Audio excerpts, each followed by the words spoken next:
embarked on a spontaneous trip, only to open her eyes and find herself in an ancient continent.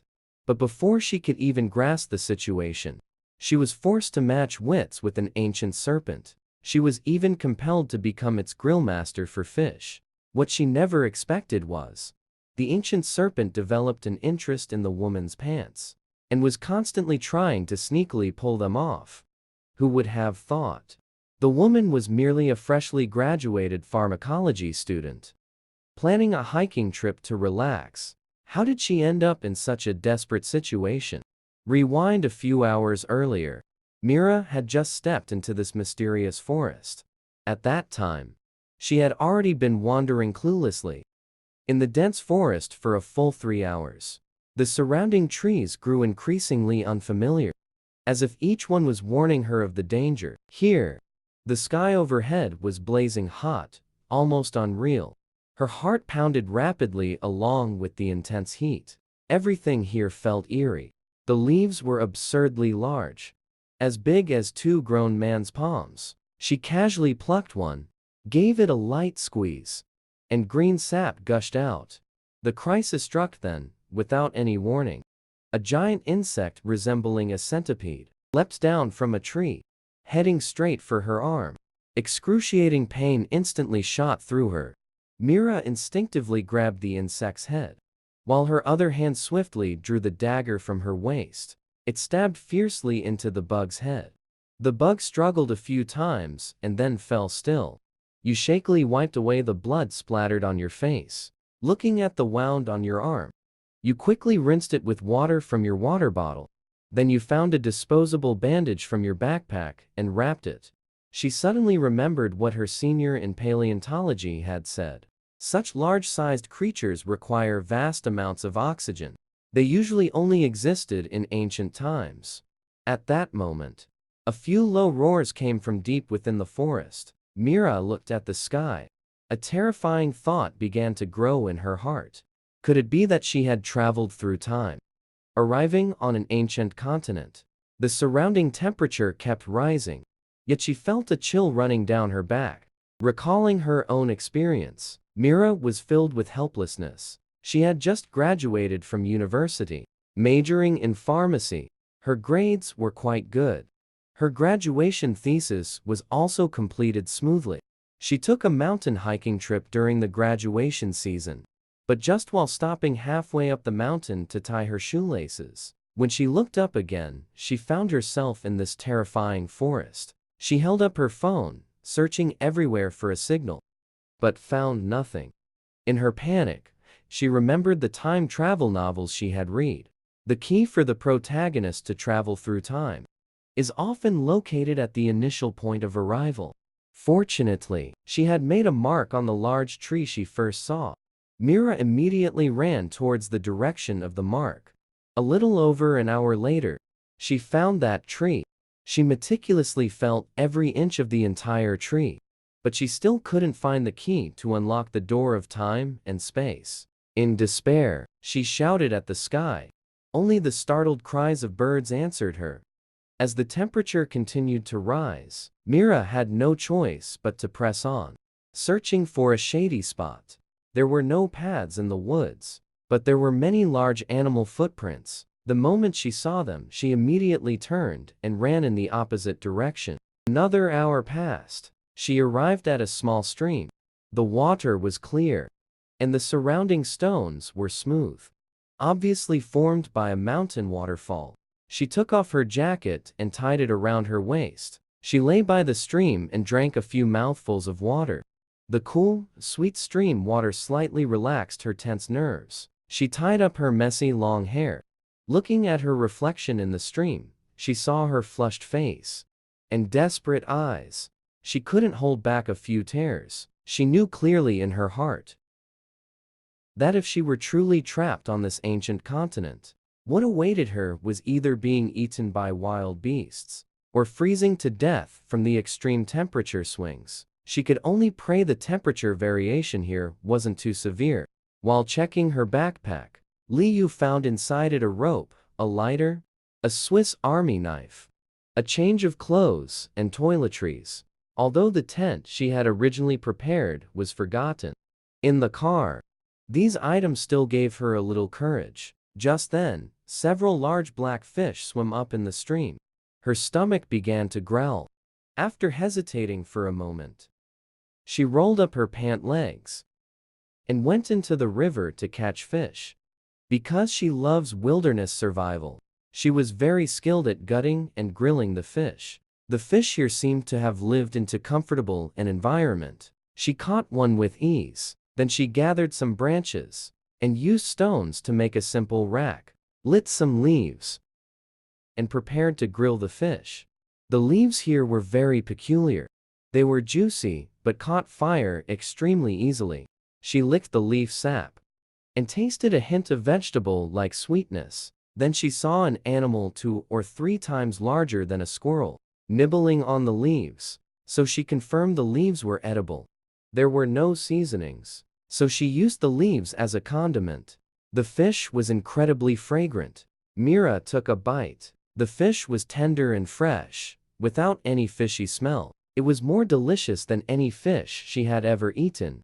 After finishing one fish, she caught another one, wrapped it in leaves, covered it with mud, and tossed it near the fire.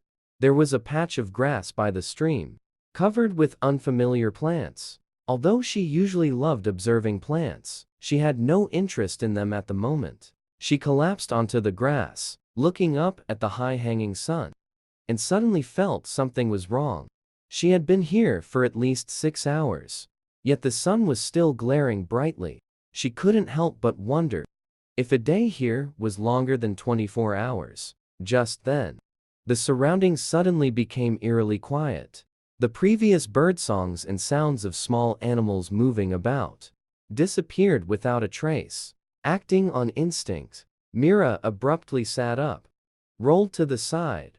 The next second, a thick, long, ink-black snake tail smashed heavily onto the spot where she had just been lying. Cracking the ground open, she turned her head to look and saw the giant snake's tail had snatched her grilled fish. This giant snake was a full 20 meters long. Its black scales glinted with the cold light. Its eyes were fixed intently on her. The snake tail was still swaying back and forth, holding the grilled fish. Mira suppressed the fear inside her. She knew full well this giant snake could swallow her whole in one bite. She felt utterly miserable. First, getting bitten by bugs, and now encountering a giant snake. Her luck was just the absolute worst. After a tense standoff with the giant snake, Mira collapsed to the ground from exhaustion. The giant snake approached and licked her arm and face with its forked tongue, seeming to taste the flavor of blood. Its tail excitedly smashed against the rocks. Mira thought she was surely going to die in the snake's mouth. But the giant snake just tore off the bandage on her arm and licked the wound. Finally, it even swallowed the grilled fish, complete with mud and leaves. Mira cautiously raised her head. Witnessing this scene, she was utterly astonished. She tried to shift slightly to the side, but was lightly slapped by the snake's tail. By now, the giant snake had coiled itself on a rock in the stream, the tip of its tail swaying around her. Mira suspected the snake, now full, was just toying with her. But she didn't dare make any rash moves. The big snake coiled around art fruit from who knows where. He kept shoving it right in her face. She had no choice but to take a bite. The fruit was very sweet, but she was in no mood to savor it. She only wanted to escape with her life. The giant snake saw that she had eaten the fruit. Its tail tip went to pick fruit from a distant tree. Mira seized the chance to move a few steps toward her backpack. After half an hour of struggling to move, she finally reached her backpack. Between fleeing and becoming prey, she chose to flee. She grabbed her backpack and threw the fruit far away. The snake's tail hesitated for a moment, then went to retrieve the fruit. She immediately stood up and ran toward the woods. However, she was quickly scooped up by the giant snake's furious tail and flung into a small stream. She swallowed several mouthfuls of the stream water, desperately waiting for death to arrive. But the giant snake just burrowed into the stream. tore her pants into shreds, circled her legs, sniffing a few times, licked her hair, then scooped her up and threw her onto the bank, also used its snake body to encircle an area, and once again shoved the fruit at her. Mira, bare-legged, lay prone on the bank, helplessly pulled out her last pair of sweatpants from her backpack. After she put the pants on, the giant snake saw she was wearing them. It seemed somewhat dissatisfied. Its snake tail pressed against her waist, and tried to pull the pants down again. At this moment, the giant snake suddenly slapped 2 or 3 blackfish onto the bank, wrapped its tail around Mira's waist, pushed her towards the fish. Mira looked at the fish on the ground, recalled the excited way the giant snake ate grilled fish, guessed that the giant snake wanted her to grill the fish. Although she was utterly unwilling, she could only throw caution to the wind and start cleaning the fish. Rolling up her sleeves, she was surprised to discover that the wound on her arm licked by the snake had actually miraculously healed.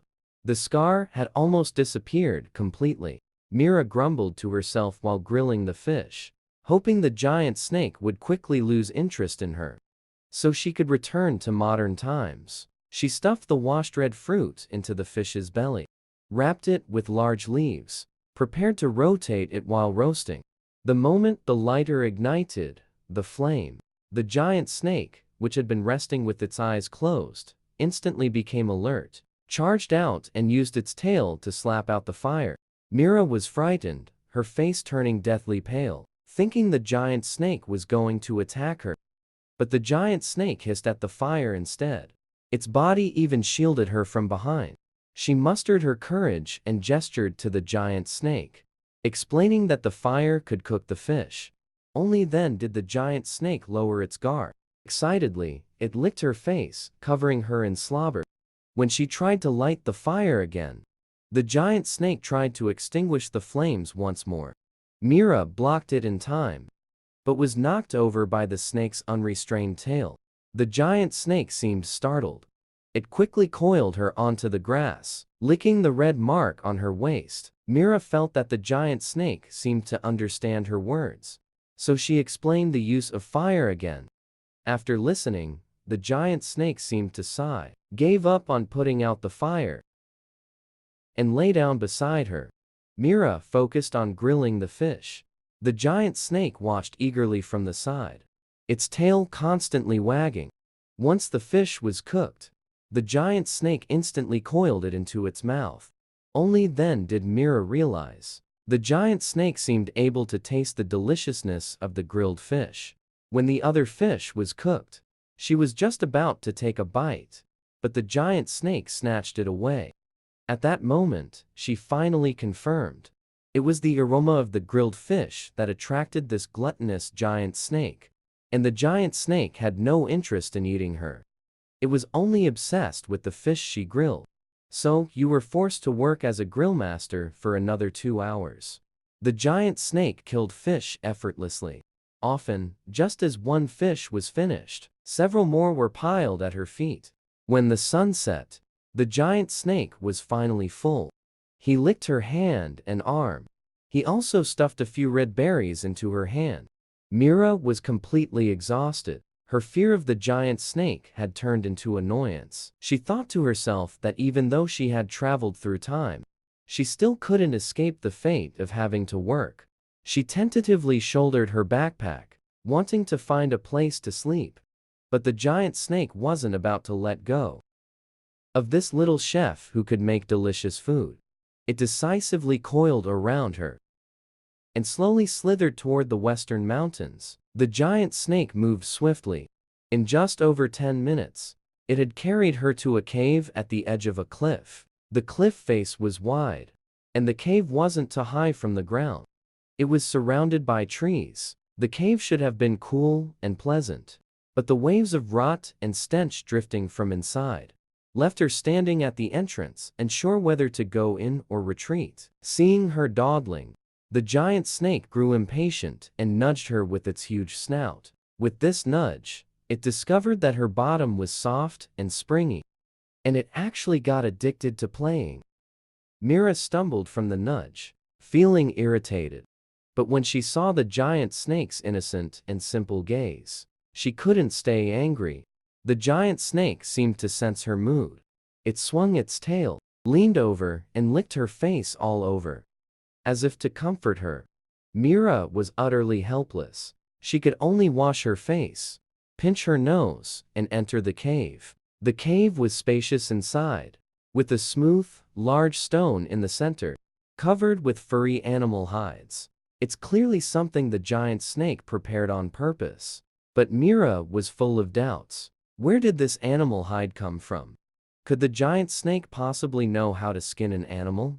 Before she could ponder further, a gust of wind carrying a strong stench hit her. Only then did she notice a pile of animal bones scattered opposite the rock. The rotting meat was crawling with small insects. The foul smell was emanating from there. Mira thought to herself, snakes usually swallow their prey whole. It shouldn't have left behind so many bones. This giant snake is really strange in every way.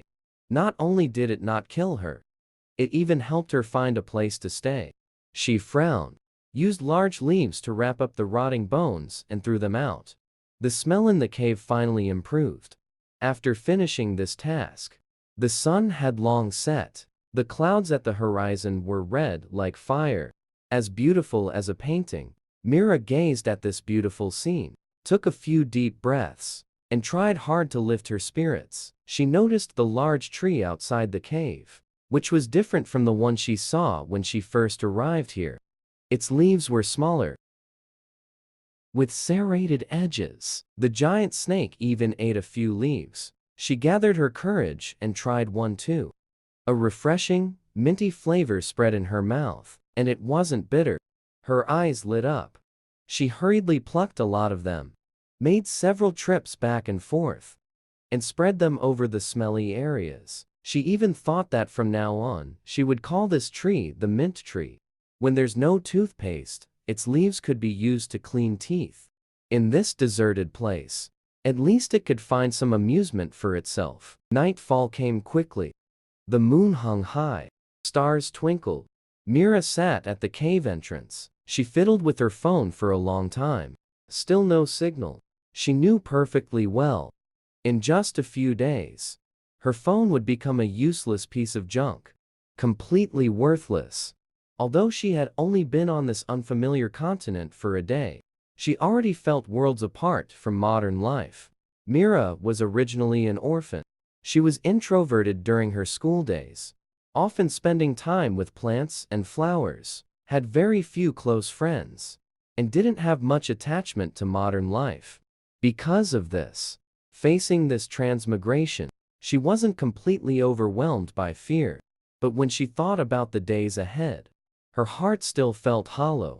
She couldn't help but cry loudly at the moon.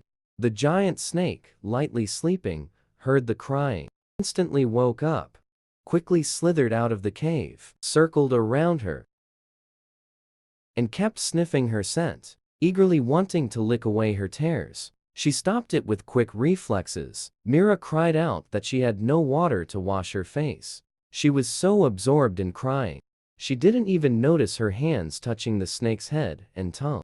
Once she realized, goosebumps broke out all over her body.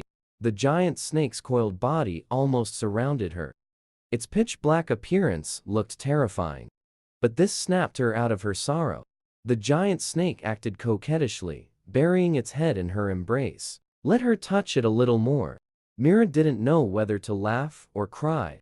After being touched for a while longer, only then was the giant snake satisfied. It coiled around her and entered the cave, signaling that it was time to sleep. Mira wasn't used to the darkness. She chose a corner and curled up. Even though the giant snake was clearly being friendly, she still didn't dare to trust it completely. The giant snake was very puzzled by her refusal to get on the stone bed. In the end, it abandoned its beloved stone bed. Coiled up beside her, it rested its head against her leg and slept through the night. The next day, Mira estimated it was just past m. The sun had just peeked out. She guessed the daytime here was about 14 hours long. Taking advantage of the giant snake still sleeping, She ran to the small cave on the side of the main cave to relieve herself. She had noticed the strong smell there yesterday, probably the giant snake's toilet. Afterwards, she did warm-up exercises at the cave entrance, well aware that to survive in this harsh environment, she needed to be physically stronger. Otherwise, even getting down from the cave would be difficult. The cave was 3 to 4 meters above the ground. Luckily, there was a thick tree nearby to help her get down. After finishing her exercises, she put on her backpack and prepared to look for food. She had just climbed the tree, her mind full of thoughts about finding food while the giant snake was sound asleep. Unexpectedly, the giant snake suddenly popped its head out from the other side. Its head affectionately nudged her face, as if asking her what she thought she was doing. Mira held tightly to the tree trunk, her face full of the embarrassment of being caught red-handed. She gave an awkward smile, explained to the suddenly appeared giant snake that she didn't intend to escape, but was merely hungry and planning to find some food. While speaking, she also made various gestures. The giant snake tilted its head, observing Mira. A series of actions like rubbing her belly and eyes seemed to make it instantly understand her intention. It extended its long body and gently coiled around her, lifting her down from the tree. Then it headed toward its hunting territory. Recalling her first time sitting on the snake's back yesterday, Mira was filled with fear. Today, excitement and curiosity took over. She tentatively touched the snake's scales. The scales were black and shiny, reflecting a cold gleam. It wasn't hard to imagine how fierce the snake was during hunts. It was likely due to its powerful hunting skills that it had grown so robust. Whenever small animals around caught a glimpse of the giant snake, they instantly scattered in all directions. This was enough proof that the giant snake held absolute dominance in this forest. Before long, the giant snake stopped. Carefully, it placed Mira behind a hidden bush. Before leaving, it gently licked her ear with its tongue. Mira's ear instantly turned bright red. She suddenly realized her status in the giant snake's mind might have shifted from emergency food to pet companion. Just like how humans enjoy keeping cats and dogs, she often intimately strokes them.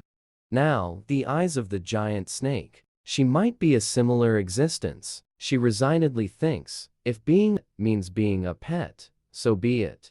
At least she can keep her life. It's better than being swallowed into the snake's belly. The sound of small animals moving through the woods rings out again. Clearly, those scared away by the giant snake have returned. Mira spots a few familiar medicinal herbs nearby.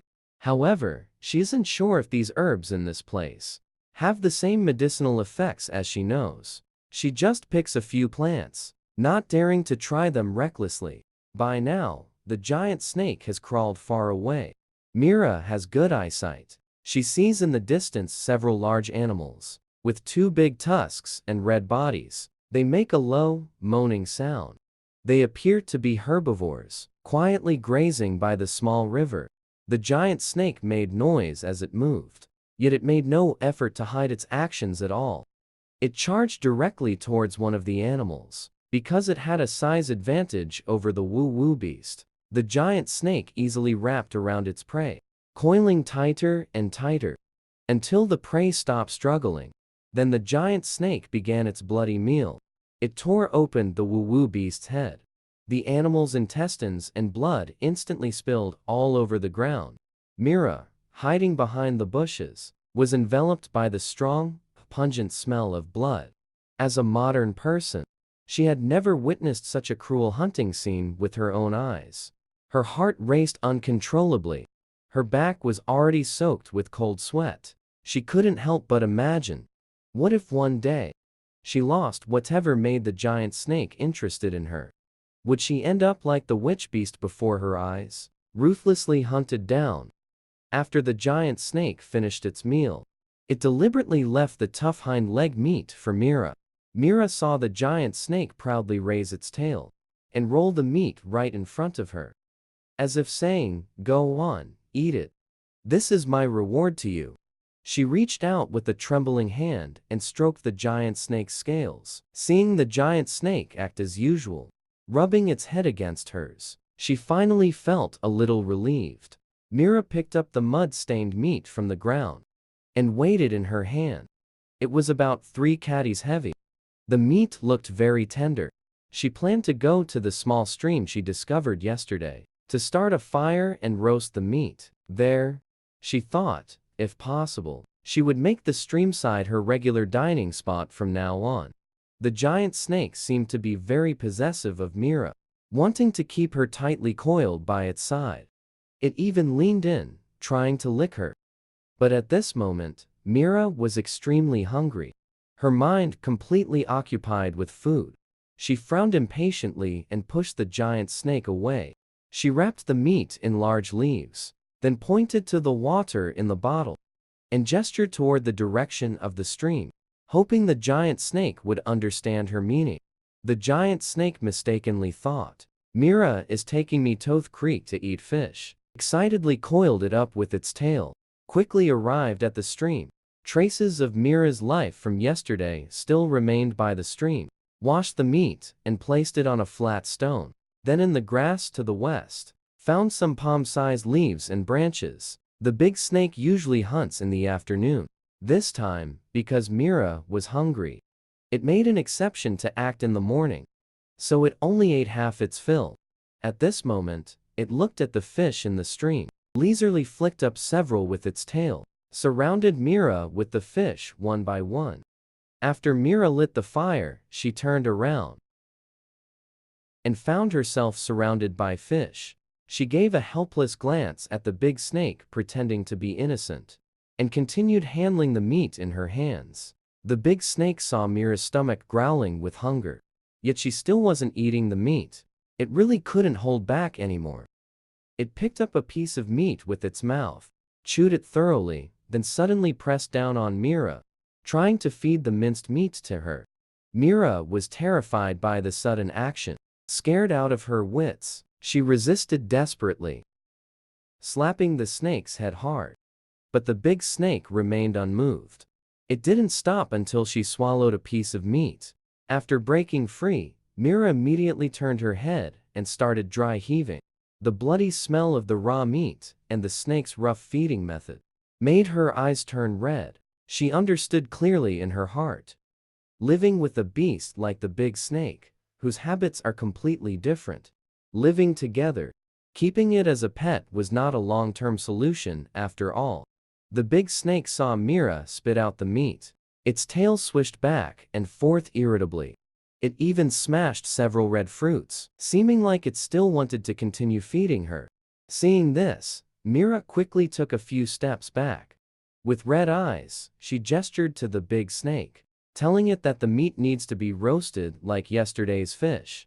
The big snake watched her strange movements and temporarily stopped its actions. Mira seized the chance to run to the fire. She skewered the meat and started roasting it over the fire. While roasting, she continued gesturing to the big snake, hoping it would understand. The big snake felt that Mira was being disobedient and wasting food. It raised its head high in anger and stayed far away from her. But its eyes never left her. Before long, the aroma of the roasting meat began to spread, more enticing than the smell of grilled fish. Mira swallowed hard. Her eyes were fixed tightly on the nearly cooked meat. The giant snake was also drawn in by this aroma. Even though it was still angry, its tail swayed unconsciously behind Mira, trying to get her attention. Mira took a bite of the cooked meat. The meat was tender and juicy. She saw the red berries nearby. A clever idea came to her. She squeezed some berry juice onto the grilled meat. The gamey taste of the meat was instantly masked. It became even more delicious. At this point, the giant snake could no longer hold back. Its large head slowly moved closer. It gently nudged Mira with its body, signaling for her to give it some food. Afraid of angering the giant snake, Mira quickly placed another skewer of grilled meat on the stone slab. She fanned it with her hand, trying to cool the meat faster. Then she handed it to the giant snake. The giant snake swallowed the meat in one gulp, but immediately spat it out because it was too hot.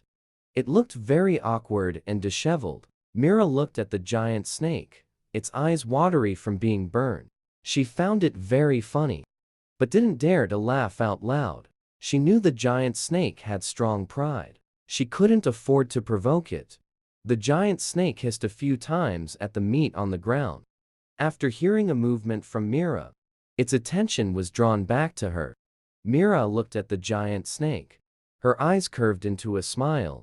The giant snake seemed as if bewitched, circled around her once, then licked her eyes with its tongue. Mira quickly handed the not hot meat in her hand to the big snake. Then she jumped out of the circle formed by the snake's tail and sat down on the other side.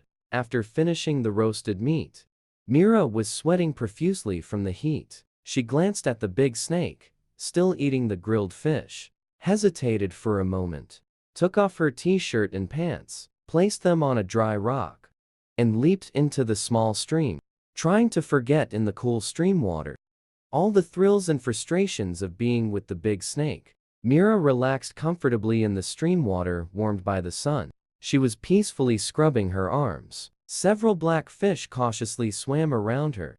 Suddenly, Snake Tail slapped into the water. The black fish instantly fled in fright.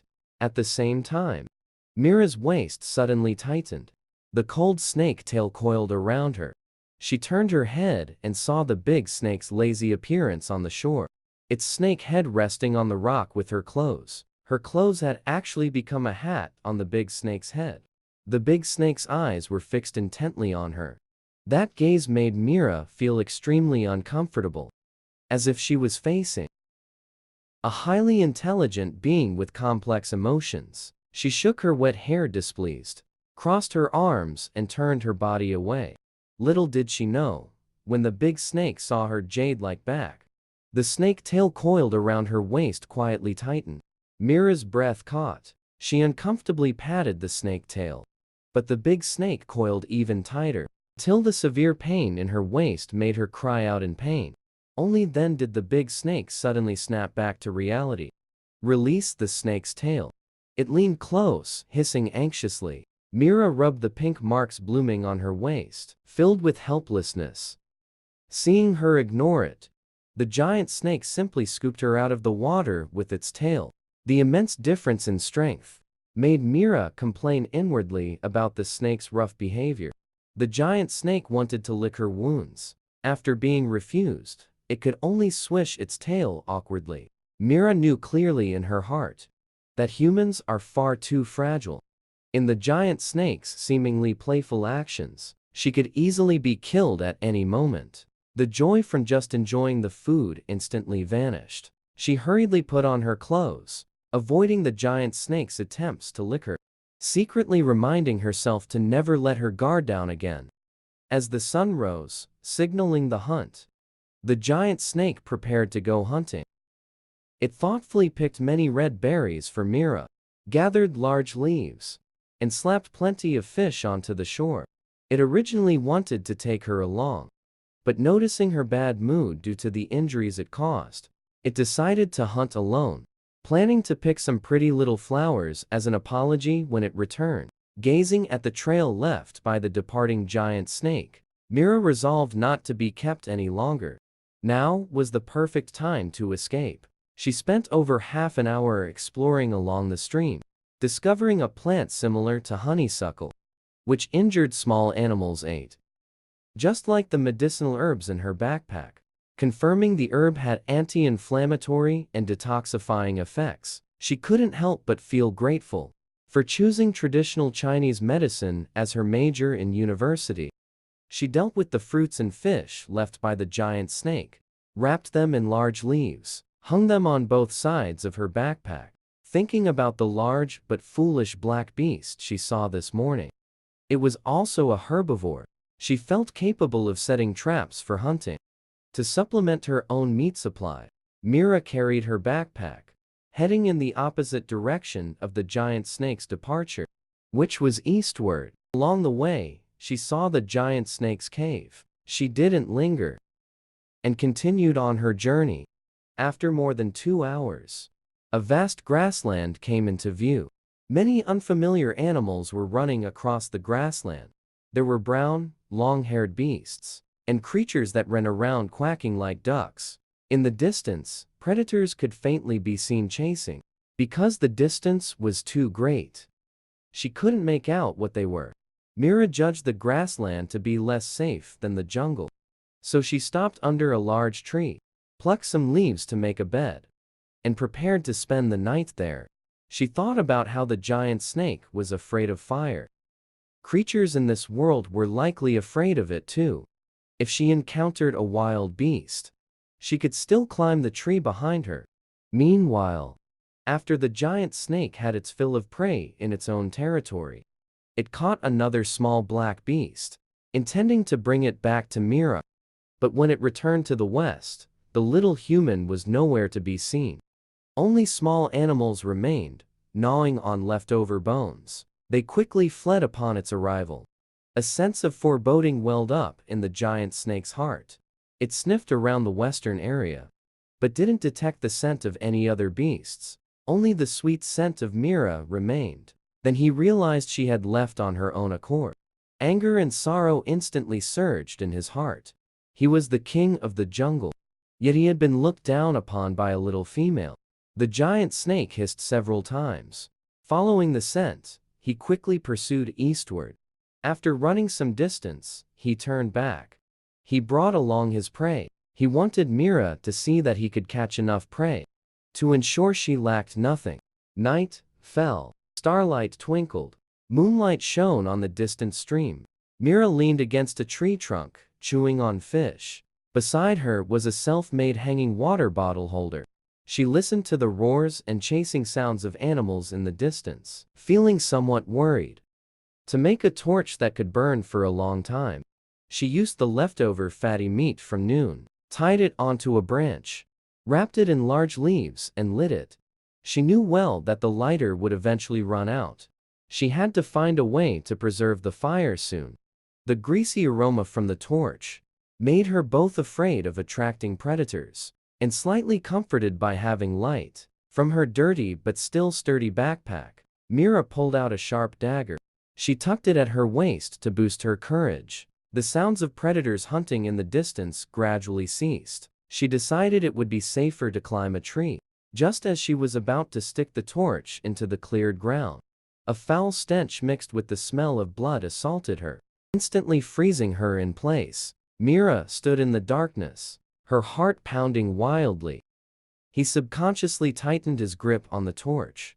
He gazed nervously into the depths of the darkness. The moonlight was bright and clear. Animal eyes reflect light at night. When those lantern-like eyes slowly emerged, her heart gave a sudden jolt. Clearly, this was a predator that had just been hunting on the grassland, but had not yet eaten its fill. When it spotted Mira, its eyes instantly lit up. To avoid provoking the beast, Mira froze in place, not daring to move an inch. As the leopard gradually approached, she finally got a clear look at its appearance. This leopard had a fresh wound on its face. Its body was thin. Its gaze was fierce, and blood was still smeared around its mouth. Although she knew the chances of escaping from this leopard's jaws were slim, Mira mustered her courage and swung the torch in her hand. However, the leopard was not frightened away. Instead, it paced back and forth as if accustomed to this, searching for an opening to attack. Clearly, it did not see the torch as a threat. Mira's heart sank completely. She truly couldn't understand why the giant snake had been so afraid of fire. Yet this leopard remained completely unfazed. The leopard would sometimes rush forward, tearing her short sleeve and leaving a wound on her arm. Other times it would attack her legs, adding fresh injuries. But strangely, the leopard only scratched and didn't kill. It was purely toying with her, compared to when she first encountered the giant snake, where the snake only licked her or coiled its tail around her. The behavior of this leopard before her now truly made her feel despair. Mira felt her willpower was on the verge of collapse, but she refused to die just like that. She had already accepted the reality of having traveled through time and was determined to strive to survive. How could she give up again? She decisively threw away the torch, pulled out the dagger tucked in the back of her waist. The leopard pounced again. She used all her strength to stab at the leopard's eyes. In an instant, blood splattered everywhere, covering her entire face. She spat out the blood that had splashed into her mouth, forcefully pulled out the dagger, taking advantage of the leopard's pain. She kicked hard at its abdomen. At the same time, her calf was also slashed by the leopard, leaving 3 deep wounds that reached the bone. Blood flowed freely. Mira endured the intense pain and struggled to stand firm, not daring to scream. Afraid of attracting more predators, the injured leopard, mad with pain, crashed into trees. Just then, something bizarre happened. In the shadows where the moonlight couldn't reach, Mira actually saw the leopard, shifting back and forth between human and beast forms. She widened her eyes, filled with confusion. As a staunch materialist, she even wondered if she had already died. After all, even in Earth's ancient times, it seemed no animal could transform into its original form. What kind of world had she come to? Just as Mira fell into bewilderment, the leopard, following her scent, pounced at her again. Mira knew clearly. This was the leopard's fatal strike. The opponent had been thoroughly enraged. At this moment, her limbs felt weak. She had no strength to resist. At the critical moment, a thick snake tail abruptly wrapped around the leopard, yanking it heavily down from midair. For a moment, dust flew everywhere. The small animals that had been watching from the treetops, now that a fiercer beast had appeared, instantly scattered in panic. The night breeze rustled the leaves, causing the moonlight to sway along. By the hazy moonlight, Mira gazed at that gleaming black snake tail. Her heart filled with embarrassment.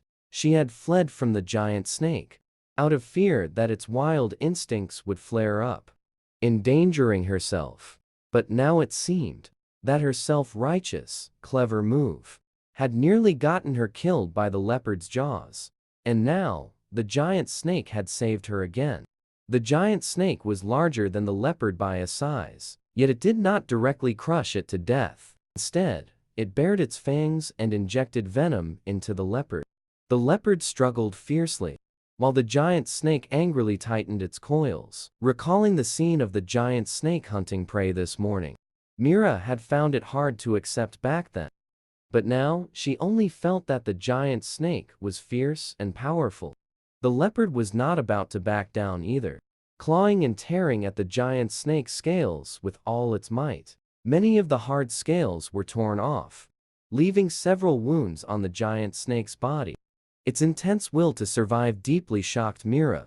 She had to remind herself once again. What was happening before her eyes was not some Animal Planet show on TV, but the harsh reality of survival in the wild. It is a life and death struggle between beasts. Without the giant serpent to rely on, it would be absolutely impossible for her to survive long in this jungle on her own. She had overestimated herself. Just this afternoon, she had been full of confidence, thinking she could establish herself in the jungle alone. After a brief struggle with the leopard, all her confidence had completely collapsed. Mira's short sleeve was torn to shreds by the leopard. She simply took it off, cut it into strips with a knife, and tied them over key acu points on her leg. To prevent excessive blood loss, she put on the only remaining short sleeve and shirt from her backpack, and leaned weakly against a tree, watching the giant serpent and the leopard in their final showdown. In the end, the leopard still died, its eyes wide open in death. It wasn't hard to see that it too had once been a ferocious hunter in the jungle, a match for the giant serpent. Unfortunately, this brutal contest of nature, it was defeated. The giant snake finished off its opponent. It climbed furiously in front of Mira. For the first time, it let out an angry and resentful hiss at her face, as if accusing her of betrayal and departure. By now, Mira no longer had the strength to be afraid. The pain from the wound on her leg made her consciousness somewhat blurry.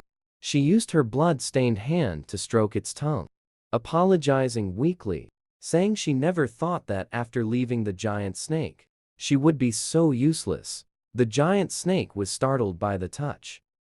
Its originally angry gaze instantly softened, as if being soothed. But it still couldn't let go of its anger. It scattered the campfire Mira had built, and fiercely whipped the leopard's corpse. After venting its rage, Orochi only then realized that Mira had already passed out. Only then did he notice the severe injury on her leg. Orochi wanted to tear her pants to check the wound. But then he remembered how much she valued her clothes, so he held back. He only used his mouth to gently pull her clothes down. Then he vigorously licked her wound. Mira was awakened by Orochi's rough, sharp tongue licking her. The pain made her cry out. Seeing this, Orochi gently nudged her waist with his head, as if comforting her, telling her not to be afraid, that he would save her. That night, Mira's consciousness flickered in and out. Sometimes she woke up from the cold. Sometimes she woke up from the heat. In her dazed state, she felt a pair of large human hands pick her up and stuff many bitter herbs into her mouth. The herbs were extremely bitter and unprocessed. She really couldn't swallow them, and spat them all out.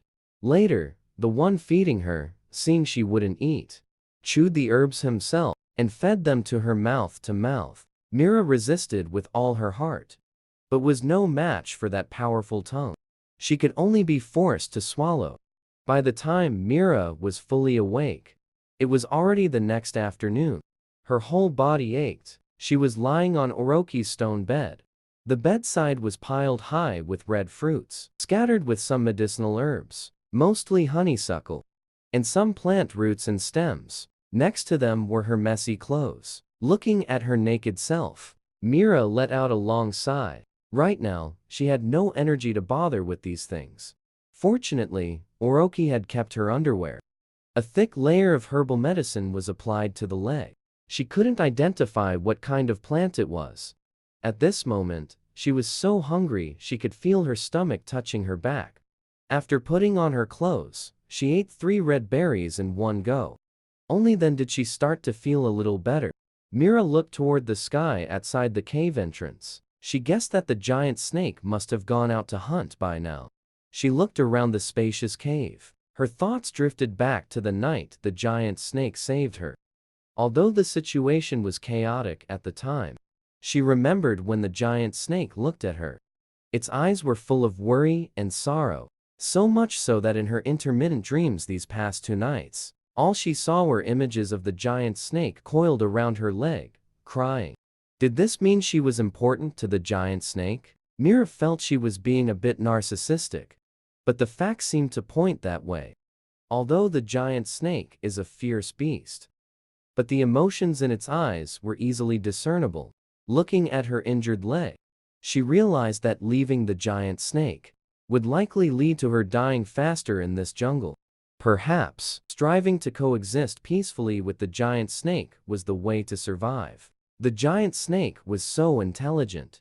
She believed that the two of them, human and snake, could definitely find a way to live together in harmony. After figuring this out, she suddenly felt filled with energy again. At that moment, the giant snake slowly returned, looking satisfied. Clearly having eaten its fill, it was dragging 2 prey animals that weren't completely dead yet. One was a whimper beast. The other one Mira had never seen before. It had silver horns and resembled a deer, so she mentally named it the silver-horned beast. When the giant snake saw Mira was awake, its eyes instantly lit up. It initially wanted to rush to her side, but then remembered how she had left it and gone into the leopard territory.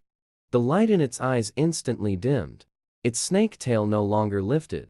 It turned and pushed the prey toward Mira, then coiled up silently in the corner with its back to her, its large snake head tucked into a narrow corner, while its thick snake body still encircled the stone bed.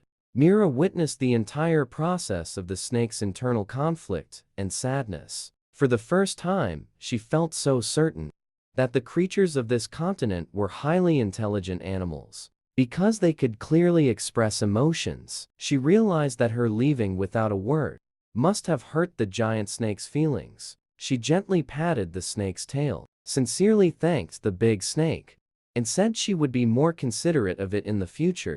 She also explained that she had never been around large animals before, which was why she suspected the big snake might harm her. Now she understands the big snake's intelligence and kindness, believes they can get along happily from now on. The big snake turned its head and glanced at her upon hearing this, then tucked its head back again, seemingly still sulking. Seeing this, Mira said that once her injuries healed, she would make more delicious food for it, and exaggeratedly acted out the joy of enjoying good food, giving a thumbs up. This time, the big snake tilted its head and stared at her mouth for a long while, before slowly poking its head out from the corner. With a grunting sound, it rested its head on her stomach. For the young big snake, being rejected by a female it liked was worse than going hungry. But just seeing Mira's smiling eyes made it feel all warm inside. It only wanted to hold her in its embrace, instantly forgetting its anger. Mira was almost crushed to the point of vomiting by the big snake's overweight head. The big snake saw her pained expression, thought it had pressed on her wound, quickly lifted its head and looked at her innocently, indicating that it was just hungry. After saying this, it tried to move its injured leg to get off the bed, to skin the prey, and roast some meat for itself. She looked around the stone cave, but couldn't find her backpack. This backpack was a lifeline for her. It contained survival essentials. If she lost it, she truly didn't know how she would obtain cooked food. She anxiously asked the big snake if it had seen her backpack, completely failing to notice that while she was gesturing the shape of the backpack, the big snake guiltily backed away a little. Mira, full of anxiety, searched everywhere outside the cave, but she simply could not find the trace of that all-important backpack. That backpack was like an emotional anchor for her. She absolutely could not afford to lose it. The sky was gradually darkening. The last rays of the sunset were about to fade completely. She was burning with impatience. Her gaze turned toward the distance, thinking to herself that even though it was getting late, she must go search the grassland from that night again. Just as she prepared to disregard the danger and jump down from the cave entrance, the big snake, who had been watching her, suddenly shuddered. It swiftly extended its tail, coiling it around Mira and steadily pulling her back into the cave. Then it gently pressed her down onto the stone bed. It even rather tenderly patted her stomach and head. Through Mira's series of anxious actions earlier, the big snake had already understood what she was looking for. Seeing the big snake act this way, Mira hurriedly explained that she wasn't trying to escape, but that she had lost an important item outside. She even hoped the big snake might accompany her to search for it. But the big snake paid no attention to her words. It continued to hold her down on the bed for a long time. Only when Mira stopped struggling did it quickly slither out of the cave. The big snake arrived outside the cave, next to that small hole resembling a toilet. With its tail, it skillfully hooked out a grimy backpack. Mira witnessed this scene. She was so shocked, her jaw dropped. For a moment, she didn't know how to react. She was completely unaware. To the giant snake, this backpack was like a symbol of an alien creature's invasion. Initially, when Mira pulled the dagger from the bag, the giant snake even hissed a few breaths at the backpack. After that, although the snake's interest in the backpack did not wane, it never touched it without permission, until Mira left with the backpack and used the dagger from the bag to injure the leopard. The giant snake then concluded that the backpack was an accomplice in helping the little human escape from it. But considering how dearly Mira valued the backpack, the giant snake did not discard it. Instead, it secretly hid it away. He tried to make it so Mira could never leave. But now, seeing Mira unable to find her backpack, her face filled with sadness and fear, the giant snake ultimately softened.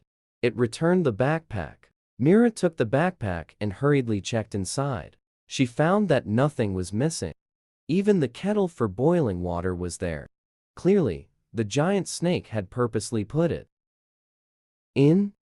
Looking at the guilty giant snake, which didn't dare to meet her eyes, Mira couldn't help but smile. She told the giant snake this backpack was very important to her, and she hoped it wouldn't hide it again in the future. Although the giant snake didn't understand her words, it understood the smile on her face. It knew the little human wasn't blaming it. It immediately became happy, hugging the stone bed and spinning around several times. Then affectionately licked Mira for a while, before gradually calming its excitement in the giant snake's heart. As long as the little human was happy, it was content. Having found her backpack, Mira felt much more relaxed. She immediately began butchering the black beast. The giant snake saw her cutting the meat and picking up the object that could spray fire, and understanding what she needed, went outside the cave, returning with a large bundle of branches, and also bringing back a very large, flat stone. Seeing the giant snake's such human-like actions, Mira had an idea. She took out the palm-sized leaves from her backpack and gestured to the giant snake that she wanted more. The giant snake took a look, immediately turned and went out, and soon returned with a pile. Since there was nothing to hold it, the giant snake could only clumsily curl it with the tip of its tail. It also held a few pieces in its mouth. It looked adorably silly. Seeing this, Mira gave a thumbs up to praise the giant snake as usual. Just then, a strange thought flashed through her mind. Could it be that the giant snake mistook her for its own offspring? In the natural world, it's not uncommon for adult beasts to mistakenly identify offspring, but the offspring of this snake should be of its own kind. How could it mistake her for one? But she didn't have time to dwell on it. She just felt relieved that the giant snake didn't see her as an enemy. If she really was being treated as a baby, at least she could get some meat to eat. The few fruits Mira had eaten earlier couldn't fill her stomach. She was soon overwhelmed by hunger. Looking at the thin stone slab the giant snake brought back, she had a sudden idea. She took a few square stones from beside the stone bed and built them into a kiln-like shape. Then she placed the stone slab on top, planning to use it to pan-fry the meat. Recalling the last time when the giant snake in the west forced her to eat raw meat. Ever since then, when handling raw meat, Mira always stayed alert for a surprise from the giant snake. But now, seeing the giant snake staring wide-eyed and drooling greedily, she suddenly felt her caution was unnecessary. The lean, dark meat was still tender. The stone slab heated up slowly, but at least she didn't have to worry about burning it. Mira cut off the purely fatty part separately. First render out the oil, then fry the lean meat. Soon, an enticing meat aroma drifted into the jungle, instantly attracting a group of wild monkeys. These monkeys, tantalized by the meat smell, were chattering noisily, jumping and scrambling about among the trees. They each held 2 large peaches in their hands. Yet, because they feared the big snake's imposing presence, they dared not approach the cave even half a step. Mira lit a bonfire outside the cave. By now, the sun had completely set. Night fell. The stars twinkled. Although animal calls sounded continuously all around, she felt an inexplicable and long-lost peace welling up inside her. She recalled her days at university in the big city. That was the most difficult time of her life. She had no room for trial and error. She never dared to slack off for a moment. Every holiday, she was like a bird freed from its cage, rushing eagerly towards the countryside and fields, or the forests of nature, to quietly recharge alone. It was then that she grew to love the comfort of lying on the grass, gazing at the starry sky, so that if she encountered wild beasts in the wilderness, she wouldn't be too passive. She had watched many documentaries about Earth's wildlife and was familiar with their habits, hoping she could handle it if she really encountered danger. Just as she was immersed in her memories, Mira suddenly felt a pain in her arm. It turned out a red fruit had been thrown at her. She turned her head to look at the large tree beside her. She saw a bold monkey, taking advantage of the big snake being full and dozing, had jumped onto a tree very close to the cave. The monkey had no intention of attacking. She extended the large peach in her hand, then pointed at the roasted meat on the stone slab at Mira. She marveled in her heart. The small animals in this jungle were so clever. She guessed the monkey might want to trade food. So she moved forward, took the peach, wrapped a good amount of pan-fried meat in a broad leaf, and handed it to the monkey. After getting the meat, the monkey called over a few little monkeys. They feasted heartily right there in the tree. While eating, they made calls towards Mira. Although Mira didn't understand, she guessed they were probably praising her delicious pan-fried meat. After the lead monkey ate a few pieces, it gave the remaining meat to the little monkeys. It then lay on a branch, leisurely gazing at the starry sky, its feet swaying back and forth. Mira washed the peach with water from her canteen, took a bite, immediately found it juicy, sweet, and delicious. The large snake nearby heard the chewing sounds, lazily lifted its head and nuzzled Mira's face, hissed softly twice, opened its mouth, indicating it wanted some too. Mira, helpless, took a bite of the peach, and then stuffed it into the snake's mouth. The large snake had little interest in fruit. After one bite, it slithered back into her embrace to sleep. The night breeze brushed gently against her face. Mira, imitating the monkeys in the tree, leaned against the cave entrance to enjoy the night view. She couldn't help but recall the book's description of human evolution. One night, 5.5 million years ago, in a tree on the East African grassland, an Australopithecus, having failed to find enough food for days, hungry and unable to sleep, after hesitating for a long time, it mustered the courage to climb down the branch. Its feet touched the solid ground for the first time, facing the unfamiliar world. It looked around in fear until it looked up and saw the star-filled sky. At that moment, humanity's longing for the stars began. After countless years passed, time and space changed under the watch of the stars. When Mira read this passage before, she couldn't grasp its deeper meaning. Now, after living in this primitive jungle for several days, and experiencing a primitive, backward way of life, looking at this starry sky again, her mind played scenes like a movie. Images emerged from the extinction of the dinosaurs to primitive humans preserving fire, from the steam age advancing to the information age. She couldn't help but feel emotional, being able to return to the starting point of this land. What a blessing it is!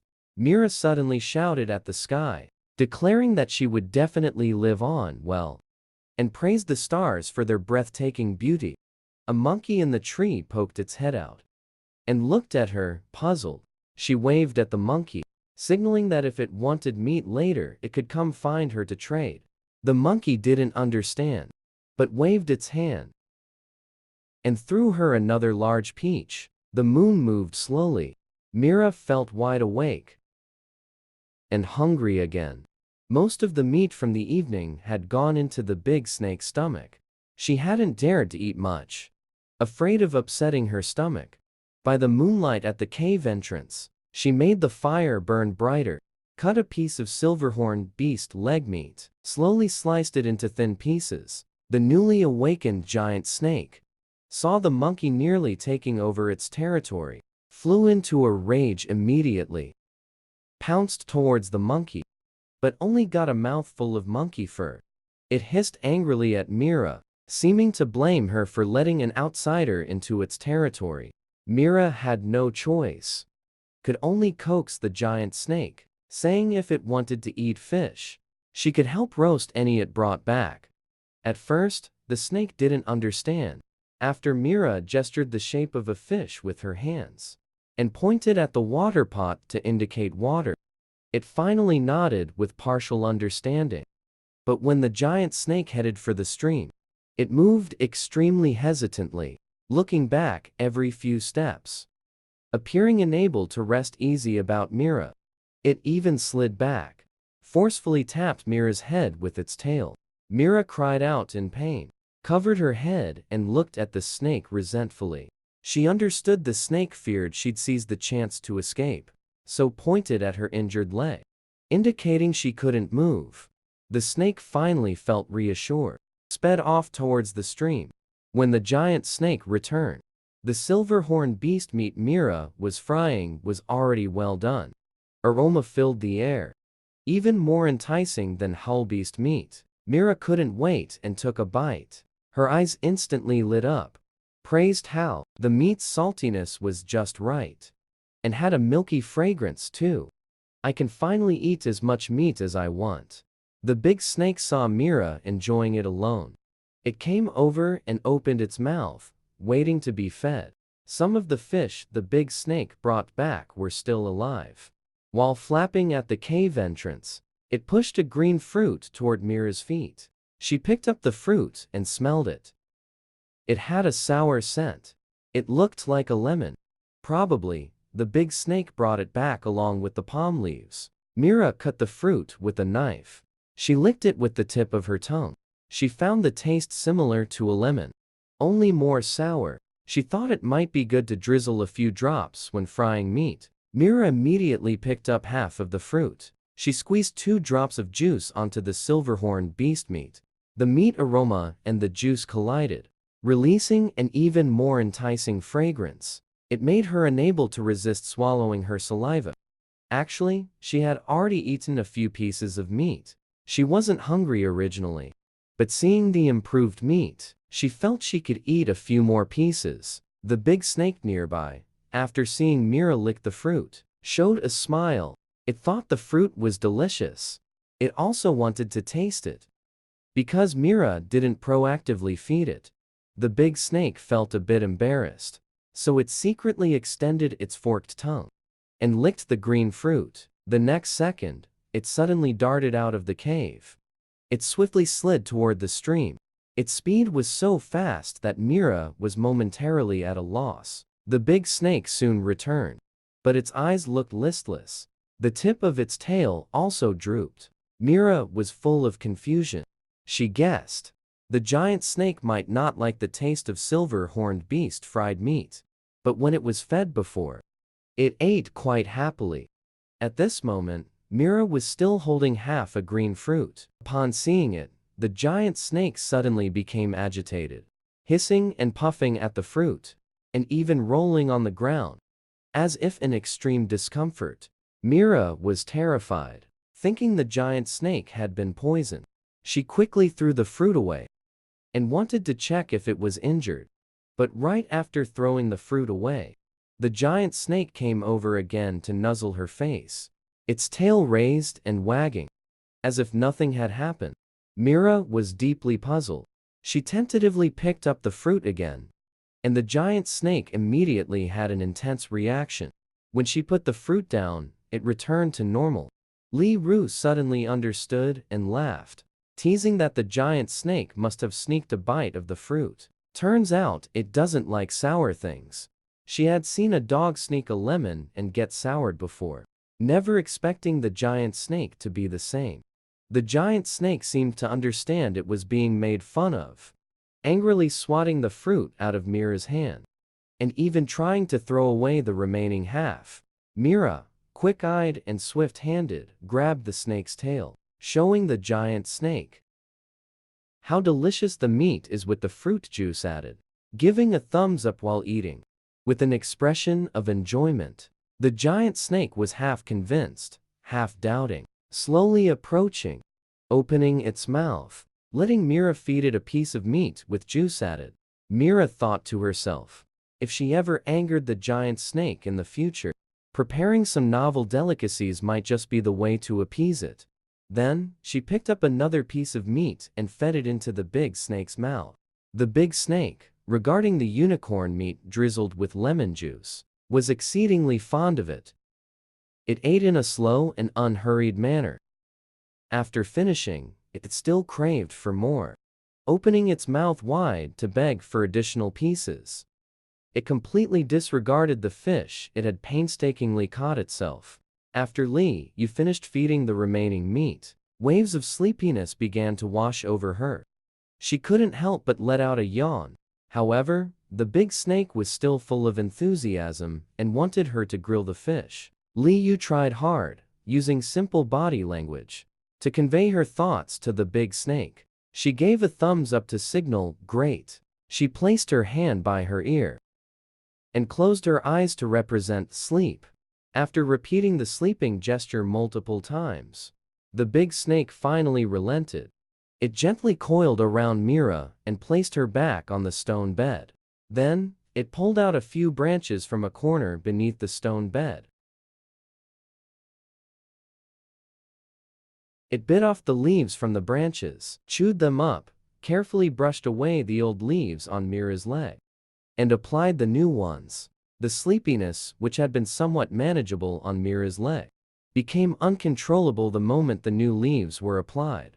A numbing sensation instantly spread through her calf. Drowsiness suddenly surged forth like a burst dam, completely uncontrollable. In the final moment before sinking into deep sleep, her gaze grew unfocused as she looked towards the stone wall, at the snake shadow that strikingly resembled a human form. She suddenly remembered the leopard that could turn into a human by rolling on the ground after being injured. In that instant, she recalled the thing that had felt wrong ever since she woke up. That night, after being injured, she clearly felt that the one feeding her medicine was human. The arms holding her were strong. Even the lips and tongue had human characteristics.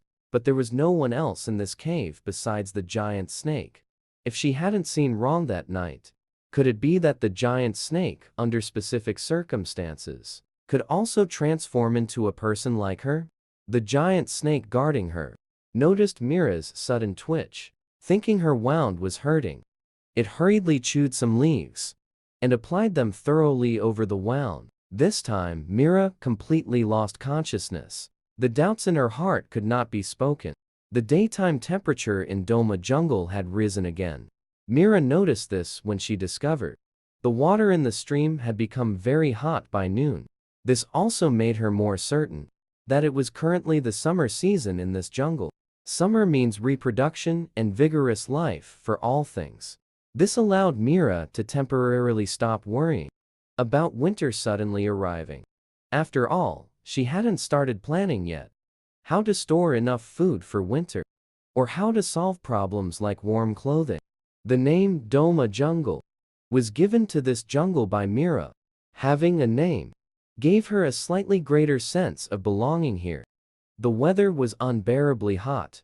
Even staying completely still in the cave, Mira felt sticky all over and desperately wanted to bathe. She asked the giant snake to carry her to the stream. At first, the giant snake disagreed, but Mira discovered, as long as she lowered her tone when speaking, or took the initiative to stroke the big snake's head, it would become exceptionally easy to negotiate with. So, she spent a full half-hour stroking the big snake's head, till her palm turned red from the friction. Only then did the big snake slowly coil up and glide toward the stream. Arriving at the stream side, Mira carefully examined the wound on her leg. The wound was quite red and inflamed. Its appearance wasn't very pleasing either. Stretching all the way from her knee to her ankle, she couldn't help but marvel. In such a bacteria-ridden environment, with such a long wound, she hadn't developed a fever. It was simply amazing. At this point, Mira was even more optimistic than the big snake. The big snake gathered medicinal herbs day after day to dress her leg. Each time it applied the herbs, its large head hung low, even losing its usual enthusiasm for eating meat. Mira speculated that particular herb might have strong numbing effects, but its anti-inflammatory and healing properties might be somewhat weaker. She pulled down her pant leg and sat in the shallow depression the big snake had nudged out with its head. The pit was lined with several layers of thick, palm-sized leaves, all carried over one by the big snake. Beside the depression lay Mira's backpack. She pulled out her notebook from the bag carefully observed a few of the medicinal leaves. The big snake used to dress her wound, drew the shape of the leaves with her pen, to aid her memory. Additionally, regarding the matter of leopards being able to turn into humans, Mira had been chattering about it in the big snake's ear these past 2 days. He even reenacted the scene of that night's fight, hoping Dash could better understand what she was saying. But this time, Dash simply couldn't grasp it. The meaning behind her words and actions, especially when she gestured about fighting the leopard alone with a knife. Dash would become unhappy. Dash's sullen mood was far too obvious, so you had to consider other methods to communicate with Dash. The connection between humans and beasts. Speaking of this, Mira again felt that communication between humans and animals was truly difficult. At the same time, she suddenly felt like eating some vegetarian food. Mira wrote in her notebook, "Today is the 7th day since she arrived in the Doma jungle. If possible, once her leg injury has healed, she must go into the jungle to find edible wild vegetables. Although she's someone who feels a meal isn't complete without meat, her diet still needs a balanced mix of meat and vegetables." After writing, she put the notebook away in her backpack. She looked towards Dash, who was lying in a shady spot, moving very gently. Ever since arriving by the stream this morning, Mira had wanted to bathe, but Dash strongly disapproved of her entering the water and tried to stop her multiple times. The last time, Dash even became utterly furious, used its tail to slap a monkey, watching the commotion from a tree, and paced back and forth, breathing rapidly. However, Mira now categorized Dash's hissing as a form of acting coy. Amazingly, she had somehow become immune to this snake behavior of threatening and attacking prey. For some reason, it also felt kind of cute. Later, she grilled lemon fish for the big snake. The big snake ate until its belly was round and full. It looked completely satisfied. Only then did it forgive Mira's dangerous behavior of always wanting to jump into the water to play. But before going to sleep, the big snake deliberately patted Mira's head several times, as if telling her not to run around and to behave. Mira's head hurt from the patting.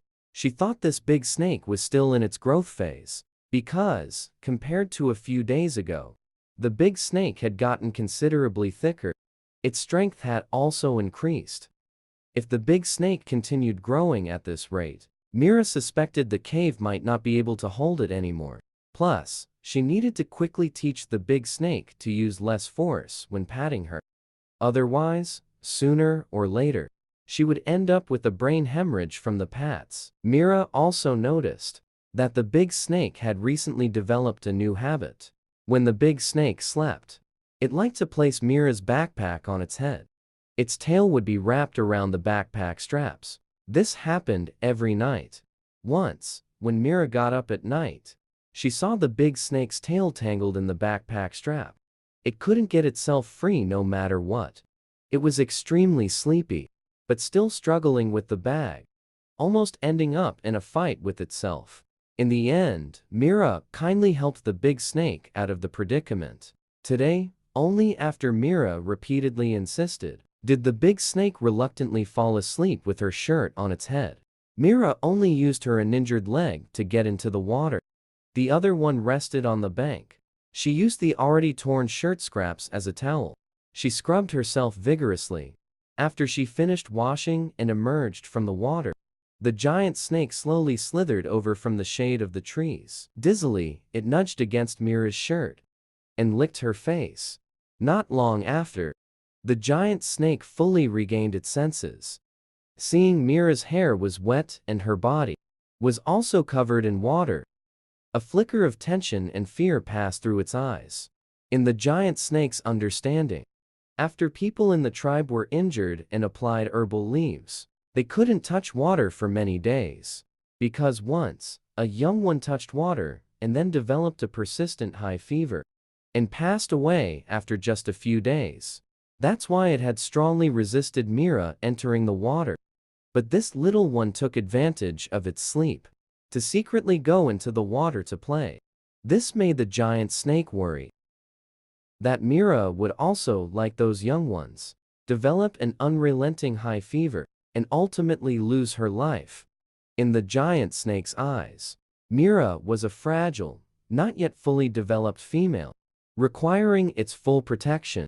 Mira sat on the bank, warmed by the sun, in high spirits after her bath. She saw the giant snake intently licking the wound on her calf vigorously. But she wasn't angry. Instead, she softly asked the giant snake, when going to gather leaves tonight, if it could bring back 2 more lemons.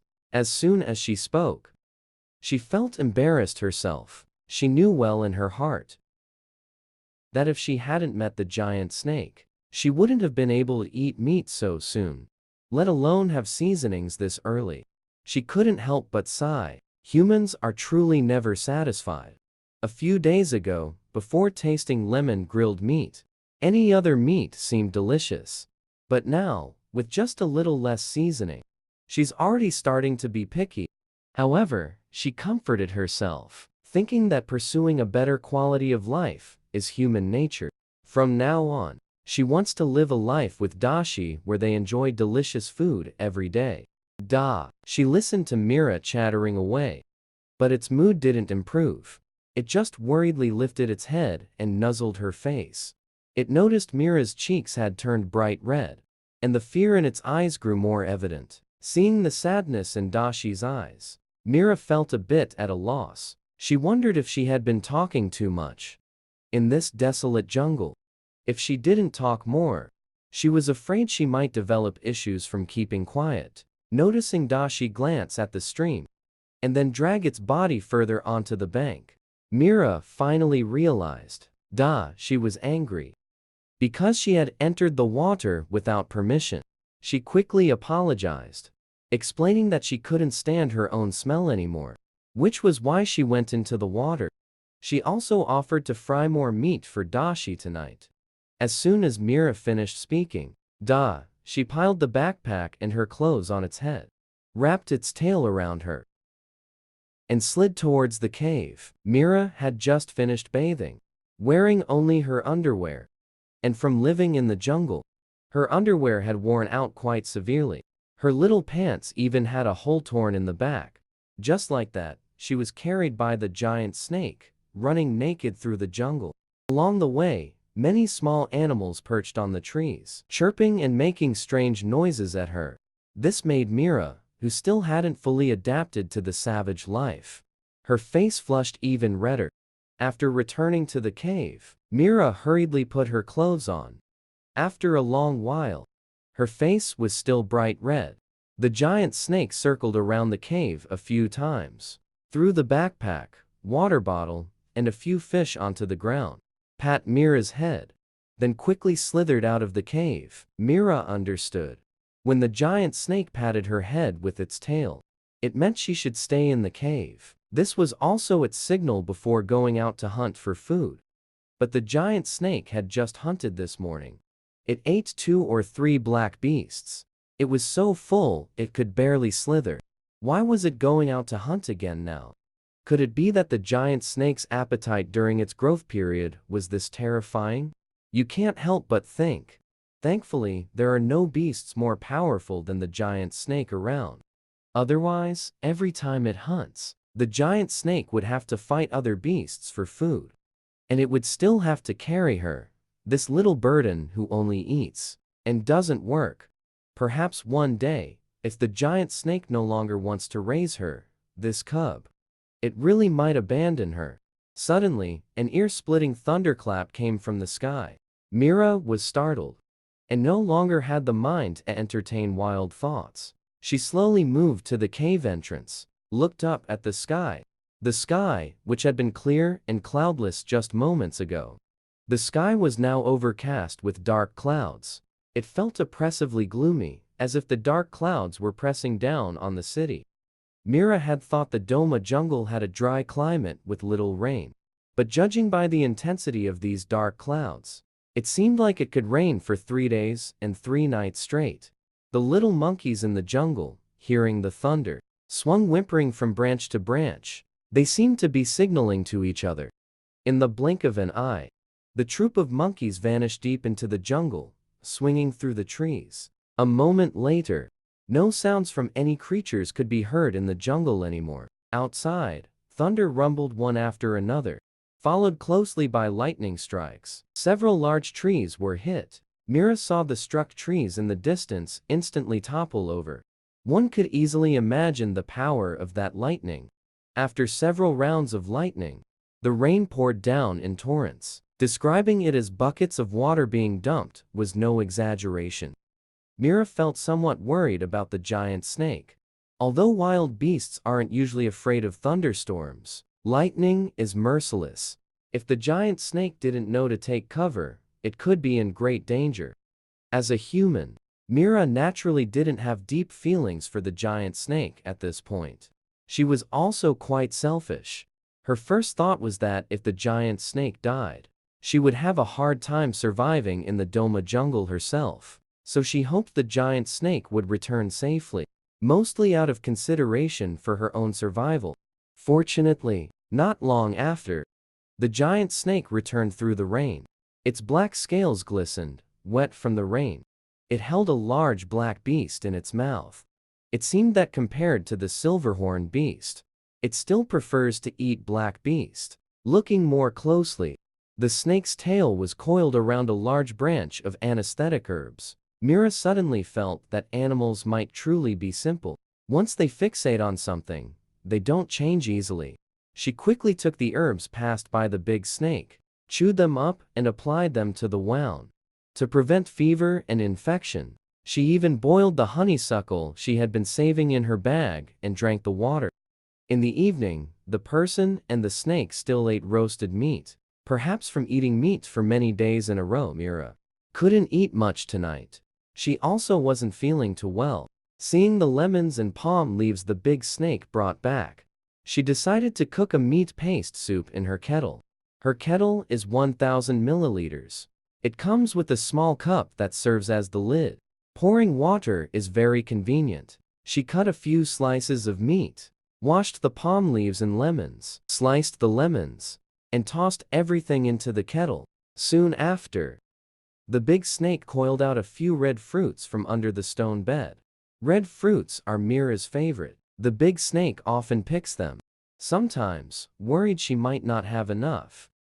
It even drags back the whole branch. So Mira often sees the big snake pull out 2 red fruits from who knows where. Moreover, these red fruits keep well. In hot weather, they won't rot for a week if kept in a cool place. The hodgepodge meat soup soon gave off a delicious aroma. This excited Mira, who loves hot soup.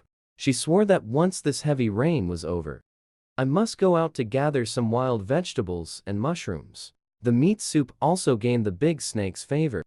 But the big snake noticed Mira was in low spirits, so it didn't fight her for food. Instead, unusually, it tried to feed her raw meat. Seeing the big snake had this intention, Mira firmly refused. She both gestured and explained, making the big snake understand that 2 arms forming a big cross means refusal. After being rejected, the big snake looked even more dejected. It didn't even eat the black beast. It just lay beside Mira, incessantly licking her calf. Mira mistakenly thought the big snake was upset because of the sudden heavy rain, so she comforted it, saying, "It's just rain, and it will pass soon." She also said it licked off the medicine on her leg. After saying that, she lay on the stone bed, and, without much thought, fell into a deep sleep. In the middle of the night, the big snake was awakened by Mira's moans. It instantly straightened up. The entire snake almost tensed up, like an exaggerated, rigid big tree. It kept nuzzling Mira's neck. Upon realizing Mira was starting to have a fever, the big snake couldn't help but recall those young snakes in the tribe that died prematurely. It violently scattered the stones blocking the cave entrance, hissing and roaring at Mira for a long time. But Mira still didn't wake up. Outside, the heavy rain remained fierce, showing no sign of stopping. In the big snake's memory, there is a kind of herb that can reduce fever. It grew on the cliffside that emitted a pungent smell. The tribal witch doctor had told it. For a great serpent that disliked taking human form, transforming into human form in the rain made it more vulnerable to attacks from other beast folk. It would also lower its own offensive power.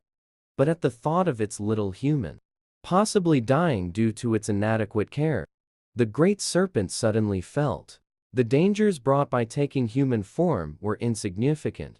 It glanced back at Mira lying on the bed, gently stroked her head with its serpent tail, and then quickly slithered out of the cave.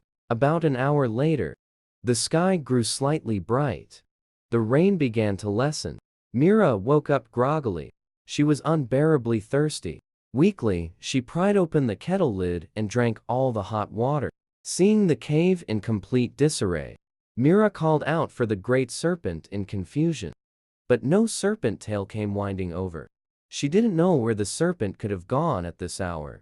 She also realized she seemed to have a fever.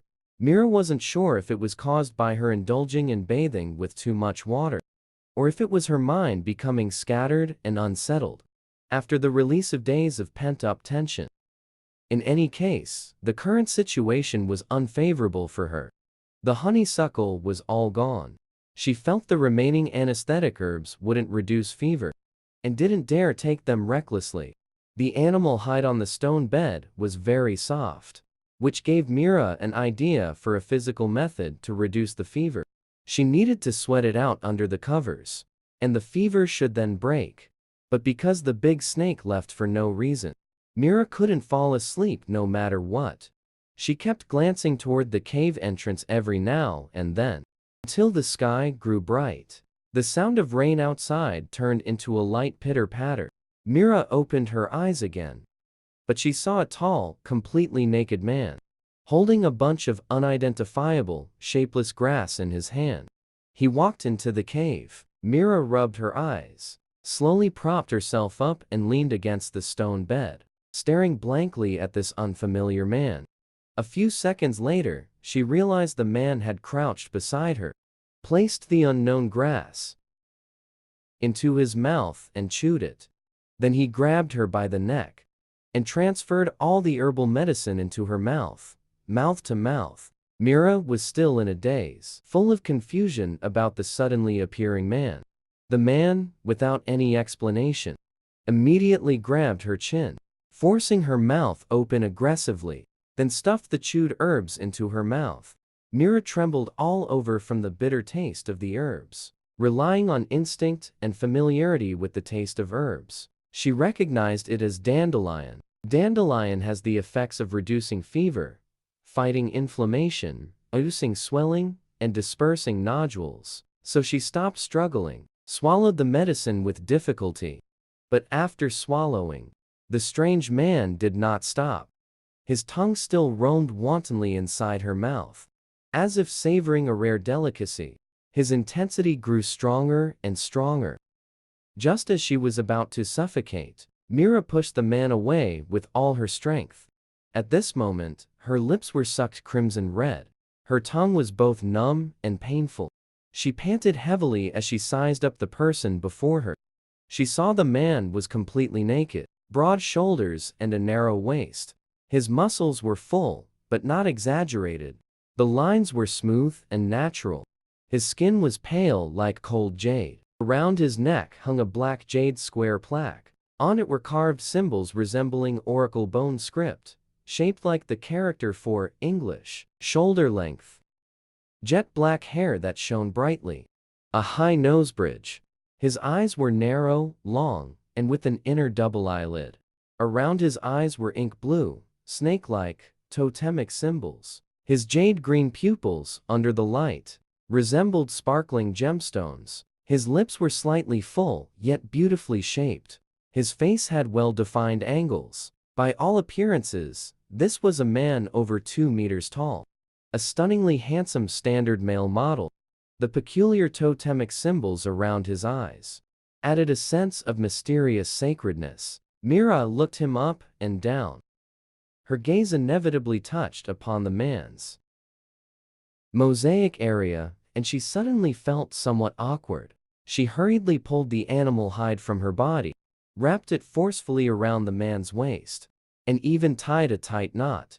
The man also stared fixedly at Mira. At first, Mira defiantly returned the gaze, but she soon noticed the man's eyes, growing brighter and brighter, his expression becoming more and more excited. She lowered her head and averted her eyes. After calming down, Mira realized that seeing another human in this jungle filled her with a belated excitement. Although I find it strange for a man to not wear clothes, but the excitement of seeing her own kind made her temporarily overlook this point. She opened her mouth to ask who the man was, whether he could speak, whether he was also like her, suddenly transported to this jungle. The man's gaze remained fixed on Mira's face. Seeing her open her mouth to speak, he excitedly moved closer, stuck out his tongue, and licked her ear, while making a hissing sound in his throat. Mira instantly froze in shock. When she first saw the man's dark green eyes, she had a slight suspicion, but didn't dwell on it. Now, after being licked, she couldn't help but think more deeply. Her body trembled slightly as she stared in shock at the man crouching by the stone bed. He asked tremblingly, could he be the great serpent? While saying this, he imitated the great serpent's hissing sound.